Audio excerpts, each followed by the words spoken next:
Je fais cette vidéo pour des personnes qui ont peut-être récemment commencé une étude biblique avec les témoins de Jéhovah, peut-être que vous les fréquentez depuis quelques temps, puis voilà, vous entendez autour de vous beaucoup d'avis contradictoires, voire peut-être même des mises en garde, et du coup vous avez décidé de vérifier par vous-même, vous avez tout à fait raison.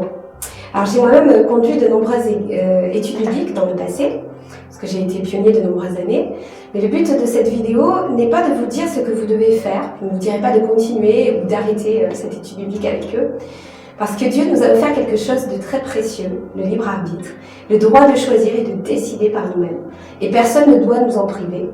Dieu lui-même nous laisse décider, quand bien même nous ne faisons pas toujours les bons choix. En revanche, il ne nous laisse pas sans rien, il nous guide, il nous donne le chemin à suivre dans sa parole, pour que nous soyons heureux et que nous obtenions la vie. Il dit lui-même en Deutéronome au chapitre 30, au versets 15 et 16, « Vois, je mets aujourd'hui devant toi la vie et le bien, la mort et le mal. Car je te prescris aujourd'hui d'aimer l'Éternel ton Dieu, de marcher dans ses voies et d'observer ses commandements, ses lois et ses ordonnances, afin que tu vives. » Alors pour en revenir aux témoins de Jéhovah, l'univers des témoins de Jéhovah, quand on commence à les fréquenter, peut être assez séduisant. Parce que même si, certes, il y a beaucoup de restrictions, il y a aussi des choses qui rassurent. Par exemple, à chaque question, on va vous donner une réponse. Et on va vous annoncer avec certitude que cette réponse est la bonne et qu'elle est la seule. Et ça a un côté rassurant dans un monde qui est rempli d'incertitudes. Puis il y a autre chose aussi. Le paradis promis sur la terre par les témoins de Jéhovah est présenté un petit peu comme une formule mathématique avec une solution à la clé. Alors je vous explique pourquoi je le présente de cette manière-là. On vous dit, si vous faites ça, ça et ça, eh bien vous ne mourrez pas Armageddon. Concrètement, on va vous donner une série de choses à faire pour être selon eux un bon chrétien. Si je prêche 10 heures par mois, si j'assiste à toutes les réunions, si je les prépare, si je donne au moins un commentaire à chaque réunion, si je ne commets pas de gros péchés, eh bien je ne mourrai pas Armageddon et j'aurai la vie éternelle.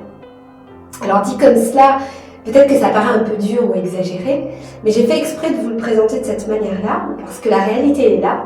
Et s'il y a des ex-témoins de Jéhovah qui regardent cette vidéo, je pense qu'ils pourront vous le confirmer. Alors lorsque l'on fait tout bien, et qu'on a rempli toutes les cases, en fait on a ce sentiment d'avoir gagné sa place dans ce paradis. Et puis aussi, vous vous sentez peut-être un peu comme dans une famille. Tout le monde s'appelle frères et sœurs, se tutoie, on vous entoure, on vous félicite pour vos progrès. En soi, il n'y a rien de mal à s'appeler frères et sœurs. Paul appelait aussi les autres chrétiens ses frères et ses sœurs dans la Bible. Mais le souci dans le cas présent, c'est que sans vous en rendre compte, petit à petit, eh bien vous allez vous couper de votre entourage. Alors comment ? On ne va pas vous dire ne voyez plus personne, non. On va vous encourager en fait à vous éloigner des mauvaises fréquentations. Alors vous allez me dire, mais c'est la Bible qui nous dit de nous éloigner des mauvaises fréquentations. Oui, c'est vrai, la Bible dit ça. Seulement, qu'est-ce qu'on appelle mauvaise fréquentation ? C'est là où ça pose souci en fait. Lorsque les mauvaises fréquentations, ce sont toutes les personnes qui ne sont pas témoins de Jéhovah, eh bien ça signifie qu'à la fin, vous ne fréquenterez plus que des témoins de Jéhovah. Ça signifie que petit à petit, eh bien sans vous en rendre compte, vous allez vous couper de tout votre entourage, parfois même de votre famille. Et votre tissu social, eh bien, ne va se résumer qu'aux témoins de Jéhovah. Alors, est-ce dangereux de devenir témoin de Jéhovah ? Les témoins de Jéhovah ont une vie saine, c'est des gens très gentils. Le souci, c'est qu'en devenant témoin de Jéhovah, eh bien, vous n'aurez pas de retour en arrière possible à moins d'en payer le prix. Est-ce qu'on vous a parlé de l'excommunication ? Alors, ça dépend d'où vous en êtes dans votre étude biblique. En général, on aborde ce point lors du 2e livre, que l'on est proche du baptême ou que l'on commence à assister régulièrement aux réunions. Donc il faut savoir que si vous vous faites baptiser chez les témoins de Jéhovah et que vous décidez d'en sortir pour X raisons, eh bien il faut que vous sachiez que vous perdrez d'un coup tous vos amis. Si vous avez de la famille qui est témoin de Jéhovah ou qui l'est devenue entre-temps, voire même vos enfants, si quelques années se sont écoulées, eh bien ils n'auront plus le droit de vous fréquenter, ni même de vous adresser la parole. Ça c'est une réalité. C'est ce que vivent les témoins de Jéhovah qui sortent et c'est extrêmement difficile parce que du jour au lendemain, eh bien vous vous retrouvez sans plus personne. Comme on vous aura encouragé à ne fréquenter plus que des témoins de Jéhovah, eh bien le jour où vous sortez, vous vous retrouvez complètement seul. Et je pense que tous les ex-témoins de Jéhovah pourront vous confirmer ce fait. D'ailleurs, s'il y a des ex-témoins de Jéhovah qui regardent cette vidéo, n'hésitez pas à partager vos expériences dans les commentaires pour que tous puissent vraiment voir la réalité des choses. Alors c'est grave. C'est grave parce que cela crée un climat de chantage affectif qui peut vous empêcher de sortir même si vous le souhaitez. C'est grave parce qu'en réalité, c'est une atteinte à la liberté des droits de l'homme, une atteinte à la liberté de choisir sa religion. Dieu lui-même ne nous en a pas privés, nous l'avons vu en Deutéronome, quand bien même nous ne faisons pas les bons choix. Alors vous pourrez me dire, ok, je comprends tout ça, mais s'ils ont la vérité, et si en devenant témoin de Jéhovah je suis sauvé, est-ce que ça ne vaut pas le coup? Puisqu'après tout, je ne deviens pas témoin de Jéhovah pour en sortir. Ok, donc la question qui va se poser à présent, c'est est-ce que les témoins de Jéhovah enseignent la vérité sur Dieu? Les témoins de Jéhovah se disent chrétiens. Mais en réalité, ils ont des doctrines qui sont opposées à celles des chrétiens. Je vais vous en citer quelques-unes de manière brève. Je vais vous citer des points de doctrine des témoins de Jéhovah qui ne correspondent pas à ce qu'enseigne la Bible. Vous retrouverez dans la description des liens vers chacune des vidéos qui détaillent les différents sujets énoncés. Je ne vais pas rentrer dans les détails pour pas que la vidéo dure longtemps. Donc je ne vais pas vous parler de points qui sont sujets à interprétation. Je vais vous parler de doctrines fondamentales qui sont la base de l'Évangile.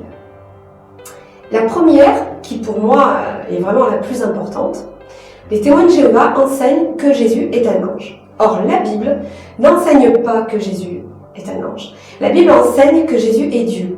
Je vais vous citer 3 versets. Vous pourrez approfondir ce sujet avec la vidéo qui s'intitule « Jésus est Dieu », même dans la Bible des témoins de Jéhovah. Donc dans les 3 versets, je vais vous citer Jean 1,1 qui dit « Au commencement était la parole, et la parole était avec Dieu, et la parole était Dieu », en parlant de Jésus. Je vais vous citer Ésaïe 9,6 au sujet du Messie promis. Il est écrit « Car un enfant nous est né, on l'appellera Dieu puissant ». Et je vais finir avec Jean chapitre 20 verset 28. Thomas a dit en s'adressant à Jésus « Mon Seigneur et mon Dieu ». Et Jésus ne l'a pas repris. Deuxième point, les témoins de Jéhovah enseignent que la vie éternelle pour les justes est sur la terre. Alors c'est faux. La Bible enseigne que notre espérance après la mort est céleste. Nulle part il n'est dit dans la Bible que nous ressusciterons sur la terre. Abraham lui-même, en Hébreux, chapitre 11, verset 16, attendait une patrie céleste. Lorsqu'on lui pose la question, Jésus explique « Car à la résurrection, les hommes seront comme les anges de Dieu dans le ciel » en Matthieu chapitre 22, verset 30.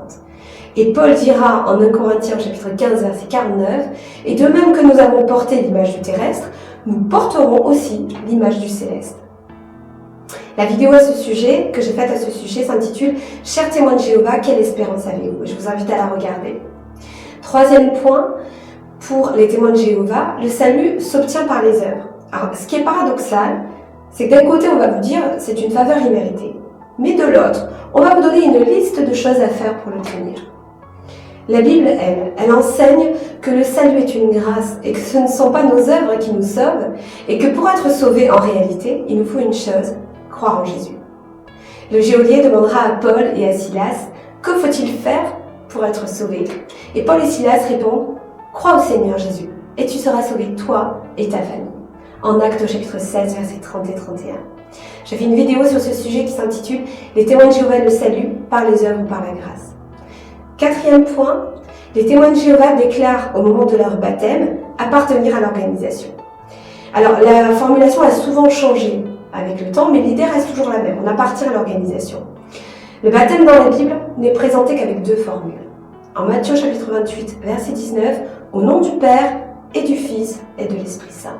Et la formule la plus courante qu'on retrouve, notamment dans le livre des Actes, c'est un baptême au nom de Jésus. En aucun cas dans la Bible, le baptême est pratiqué au nom d'une église ou au nom d'une organisation. Le dernier point que je voudrais aborder avec vous, le 5e point, les témoins de Jéhovah interdisent d'adorer Jésus ou de le prier. Et ça, c'est un point très grave pour moi, parce que la Bible nous demande d'invoquer le nom de Jésus. Paul a supplié par 3 fois le Seigneur pour qu'il lui enlève son épine dans la chair. Vous retrouverez cela en 2 Corinthiens chapitre 12, verset 8. Étienne prie Jésus, c'est l'expression qui est employée, prie Jésus avant de mourir et dit « Seigneur Jésus, reçois mon esprit ». C'est en Actes au chapitre 7, verset 59. La Bible nous dit que tout genou doit plier devant Jésus. Philippiens chapitre 2, verset 10. Vous avez dû le remarquer, le point commun à toutes ces doctrines, c'est Jésus. Pourquoi? Eh bien parce que dans la Bible, tout tourne autour de Jésus, aussi bien dans l'Ancien Testament que dans le Nouveau Testament. Voilà, j'en arrive à la fin de cette vidéo et je ne vais pas vous dire si vous devez continuer à étudier avec les témoins de Jéhovah ou pas, parce que ça c'est votre choix. Par contre, je voudrais vous dire une chose, c'est que venir à Jésus, ce n'est pas venir à une religion. Vous dites peut-être, mais alors qu'est-ce qu'il faut faire?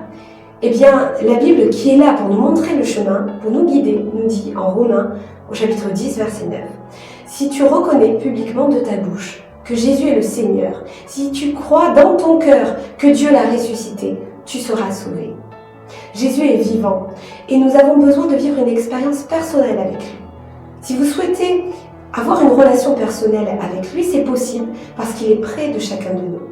Alors adressez-lui tout simplement cette prière. Dites-lui, Seigneur, je veux te connaître. Seigneur, j'ai besoin que tu me montres le chemin. Je veux que tu te révèles à moi. Et je peux vous assurer qu'il le fera. Jésus se révélera à vous si vous invoquez son nom et si vous vous adressez à lui.